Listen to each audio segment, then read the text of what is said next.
Assalamualaikum warahmatullahi wabarakatuh. Berjumpa lagi dengan saya Oktavia Landa, NIM 1901724 bersama mata kuliah Telaah Prosa Indonesia. Kali ini kita akan membahas materi tentang teori sosiologi sastra. Yuk simak pembahasannya berikut ini.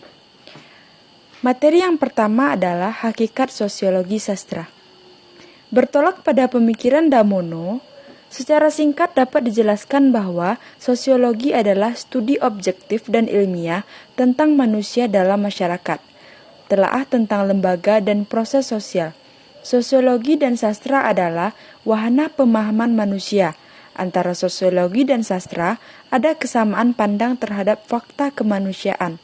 Sosiologi mencoba mempelajari lembaga-lembaga sosial dan segala masalah ekonomi, agama, politik, dan lain-lain, yang kesemuanya itu merupakan struktur sosial, untuk mendapatkan gambaran tentang cara-cara manusia menyesuaikan diri dengan lingkungannya, tentang mekanisme sosialisasi, proses pembudayaan yang menempatkan anggota masyarakat di tempatnya masing-masing. Sastra pun akan membidik hal ihwal yang jarang atau mungkin tidak terpahami oleh sosiolog. Sastra menawarkan kehidupan unik manusia yang bersifat imajinatif sosiologi. Baiklah, kita masuk kepada materi yang kedua, yaitu sejarah sosiologi sastra. Sebagaimana di belahan negara lain, seperti Perancis, Jerman, Yunani, sosiologi sastra telah berkembang luas. Di Indonesia, termasuk tumbuh sangat lambat. Sosiologi sastra pada dasarnya selalu muncul belakangan. Setelah orang mempelajari sastra secara struktural, sosiologi sastra muncul setelah strukturalisme merasa jenuh, atau setidaknya telah menemui jalan buntu. Menurut Bourdieu, seorang ahli sosiologi Prancis, dalam Encyclopedia of Sociology misalnya menyebutkan hubungan antara sosiologi dan sastra sebagai pasangan yang lucu. Itu mekanisme yang lebih banyak dianggap secara skeptis. Baiklah, kita lanjut kepada materi yang ketiga, yaitu pembagian sosiologi sastra. Sosiologi sebagai suatu pendekatan terhadap karya sastra yang masih mempertimbangkan karya sastra dan segi-segi sosial. Menurut Welek dan Weren, pada tahun 1956, beliau membagi sosiologi sastra sebagai berikut. Yang pertama, sosiologi pengarang. Sosiologi pengarang atau profesi pengarang dan institusi sastra, masalah yang berkaitan di sini adalah dasar ekonomi, produksi sastra, latar belakang sosial maupun status pengarang, dan ideologi pengarang yang terlibat dari berbagai kegiatan pengarang di luar karya sastra.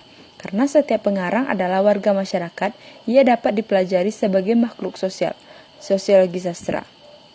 Yang kedua yaitu sosiologi karya sastra, yang mana mempermasalahkan karya sastra itu sendiri yang menjadi pokok penelahannya, atau apa yang tersirat dalam karya sastra dan apa yang menjadi tujuannya.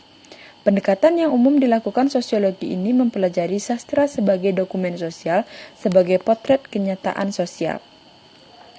Selanjutnya adalah sosiologi sastra, yang mempermasalahkan pembaca dan dampak sosial dari karya sastra. Pengarang yang dipengaruhi dan mempengaruhi masyarakat. Seni tidak hanya meniru kehidupan, tetapi juga membentuknya. Banyak yang meniru gaya hidup tokoh-tokoh dunia rekaan dan diterapkannya dalam kehidupannya. Baiklah, kita masuk kepada materi selanjutnya, yaitu tokoh dari sosiologi sastra. Yang pertama ada Karl Marx. Beliau adalah seorang ahli ekonomi dan sosiologi yang mengembangkan teori sosiologi yang disebut dengan teori Marxis, yang bersama rekannya yaitu Friedrich Engels. Dalam bukunya tersebut, Marx merumuskan premis dasar bahwa bidang ekonomi menentukan bidang politik dan pemikiran manusia. Selanjutnya ada Emil Durkheim, yang memandang masyarakat sebagai suatu bentuk solidaritas sosial. Yang dimaksud oleh Durkheim sebagai solidaritas sosial adalah suatu keadaan hubungan antara individu dan kelompok yang didasarkan pada perasaan moral dan kepercayaan yang dianut bersama, yang diperkuat oleh pengalaman emosional bersama. Selanjutnya tokohnya adalah Alan Swingward, yaitu Ia menganggap bahwa karya sastra merupakan penghubung antara karakter imajiner dalam sebuah novel terhadap suatu keadaan yang diciptakan oleh pengarangnya berdasarkan asal penciptaannya.